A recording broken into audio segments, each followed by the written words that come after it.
Guy Barret, bonjour. Bien, bonjour.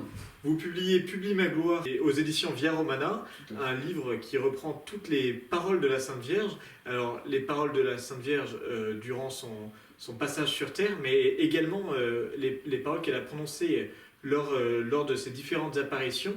Comment vous est venue l'idée de faire cette compilation dans un livre? Eh bien, je me suis rendu compte que toutes les apparitions de la Vierge Marie reconnues par l'Église ont donné lieu à des ouvrages, hein. Il n'y a pas d'exception à cela. Néanmoins, il y a autant d'ouvrages, si je puis dire, que d'apparitions. Et l'idée m'est venue donc de regrouper toutes les apparitions de la Vierge Marie pour en avoir une vision globale des messages qu'elle a pu nous adresser au fil du temps. L'idée m'est venue en pèlerinage à Pellevoisin, où la Vierge Marie avait dit à la jeune voyante Estelle Faguette « Publie ma gloire ». La Vierge Marie lui avait demandé expressément cela. Et l'idée m'est venue, donc, pour terminer sur votre première question, sur le fait qu'aujourd'hui, nous avions un grand intérêt à ce que les paroles de la Vierge Marie soient mieux connues. Je me suis rendu compte que parmi les catholiques, y compris les catholiques pratiquants, beaucoup ignoraient un certain nombre d'apparitions telles que celle d'Amsterdam ou d'autres encore. Et s'il fallait tirer du coup un fil rouge de ces messages? C'est que les messages de la Vierge Marie se font plus denses, plus nombreux, plus précis aussi au fil du temps. Et donc dans ces derniers temps, dans les derniers temps que nous vivons, depuis le XIXe siècle, la Vierge Marie est intervenue de manière plus fréquente pour nous lancer un certain nombre de messages d'alerte et messages de rappel aux nécessités évangéliques. Et alors la Sainte Vierge est apparue dans énormément de pays, mais on a l'impression plus particulièrement en France.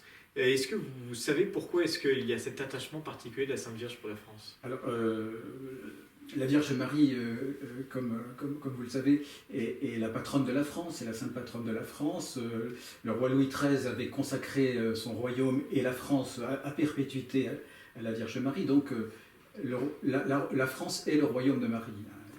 Et c'est vrai que ça se retrouve au niveau des apparitions mariales qui sont plus nombreuses en France que dans la plupart des autres pays. Oui, c'est juste. Et la Sainte Vierge intériorisait toutes les paroles du Christ pendant son passage sur Terre. Finalement, elle est très silencieuse dans les évangiles.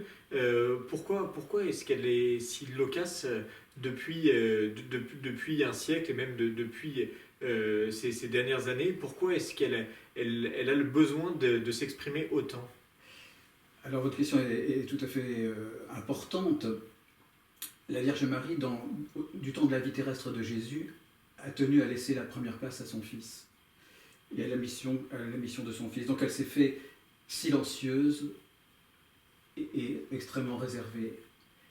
Elle méditait toutes ces choses en son cœur, nous dit l'Évangile. Mais depuis un certain nombre d'années, elle s'est fait aussi la messagère du Christ. Elle est intercétrice, elle intercède pour nous auprès du Christ, elle est médiatrice auprès du Christ, et à ce titre, elle a une mission de corédemptrice, puisque c'est le terme même qu'elle emploie lors des apparitions d'Amsterdam. C'est à ce titre-là qu'elle intervient dans l'histoire des hommes pour nous alerter, et aujourd'hui, a fortiori, dans ces temps difficiles et troublés, nous avertir et nous rappeler un certain nombre de nécessités, de la prière, de faire pénitence, de la conversion. Donc il y a un appel extrêmement pressant aujourd'hui à la conversion des cœurs.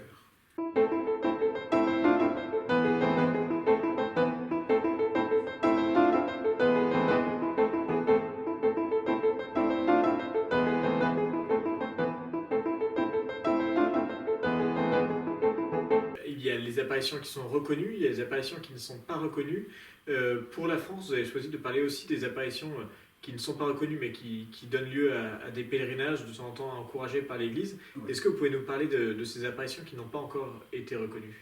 Alors, Pellevoisin en est un exemple. C'est une apparition pour laquelle La guérison de la jeune Estelle Faguet a été reconnue comme miraculeuse par l'Église.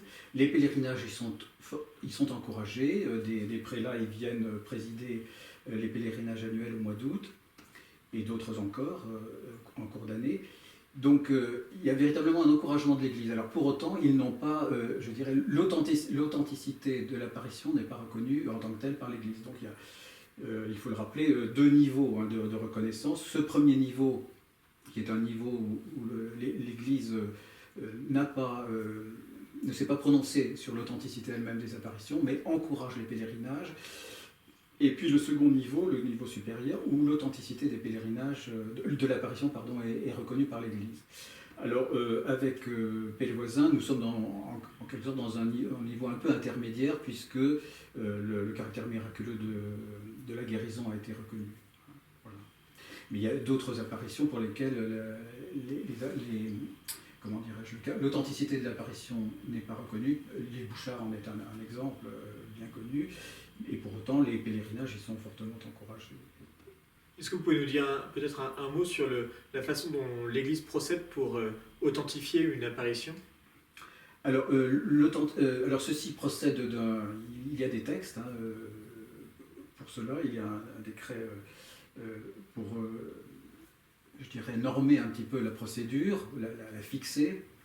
C'est une procédure très rigoureuse qui implique une enquête approfondie et qui est préalable à toute reconnaissance officielle par l'évêque du lieu, l'ordinaire du lieu.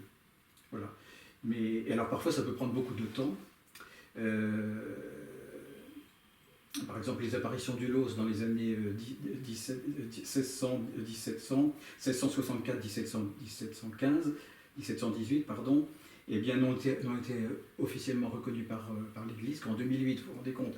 Donc c'est parfois très long, même excessivement long, et là ça s'explique par des raisons purement contingentes, c'est-à-dire des aléas de l'histoire, tout simplement. Et la Sainte Vierge, est-ce qu'on a un compte du nombre d'apparitions qui ont été reconnues par l'Église ?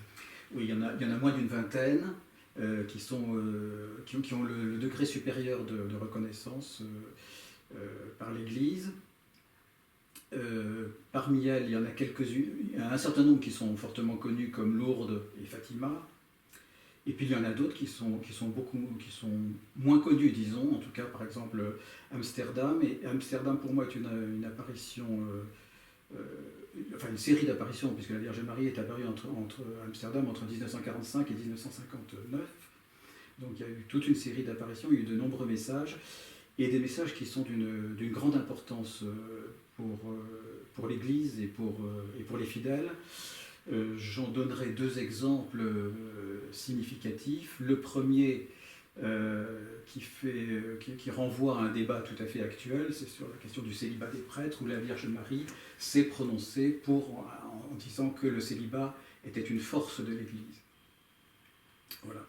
Je crois que c'est important dans les temps actuels de rappeler cela. Et puis il y a un deuxième message qui est fondamental dans l'apparition d'Amsterdam, outre le fait qu'elle a donné une prière et une image à vénérer, une prière à dire, à réciter tous les jours. Elle a demandé expressément aux plus hautes autorités de l'Église que soit reconnu le dogme de Marie, corédemptrice, médiatrice et avocate. Alors ce dogme pour la Vierge Marie doit être le dernier des dogmes de l'histoire mariale. Donc ces demandes ont été faites dans les années 50. L'apparition d'Amsterdam n'a été reconnue qu'en 2002, donc bien après Vatican II. Et donc cette demande est toujours actuelle, elle est toujours pendante, si je puis dire.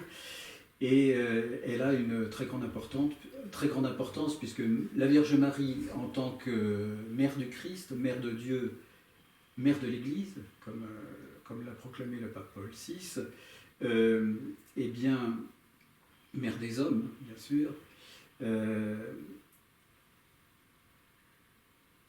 a été voulue par Dieu, Dieu le Père et Dieu le Fils, comme corédemptrice, auprès du Christ. Alors ça n'exclut pas naturellement que le Christ est le seul rédempteur, l'unique rédempteur, mais à côté de l'unique rédempteur, il y a Marie, co-rédemptrice, et ça, le Seigneur l'a voulu. Voilà, donc ça c'est une demande qui est pendante aujourd'hui, et voilà, moi il m'a paru important de le souligner, de le rappeler en ces temps actuels, un peu difficiles, disons, pour l'Église. Il me semble essentiel, et je crois que beaucoup de prélats sont de cet avis, de nous recentrer sur le Christ et sur la Vierge Marie. Et dans votre travail sur les différentes apparitions, est-ce qu'il y en a une qui vous a plus particulièrement marqué? Alors,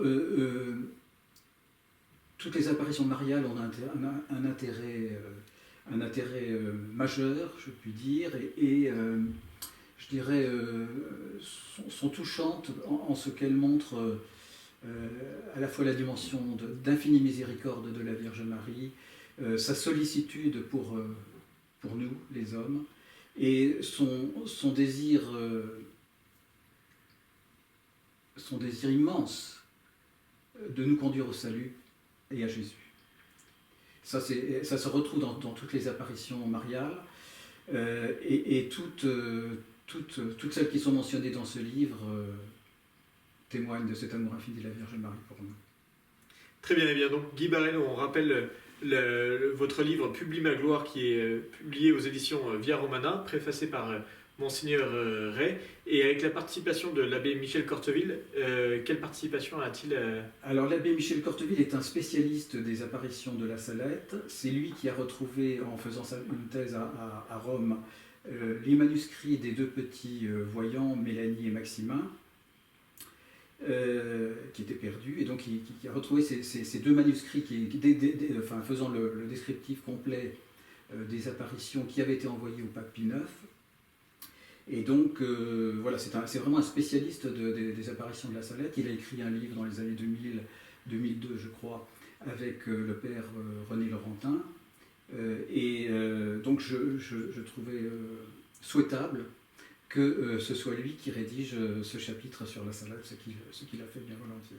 Voilà, et donc tous les lecteurs pourront retrouver les récits des différentes apparitions et le contenu des différents messages que la Sainte Vierge a voulu nous transmettre. Tout à fait.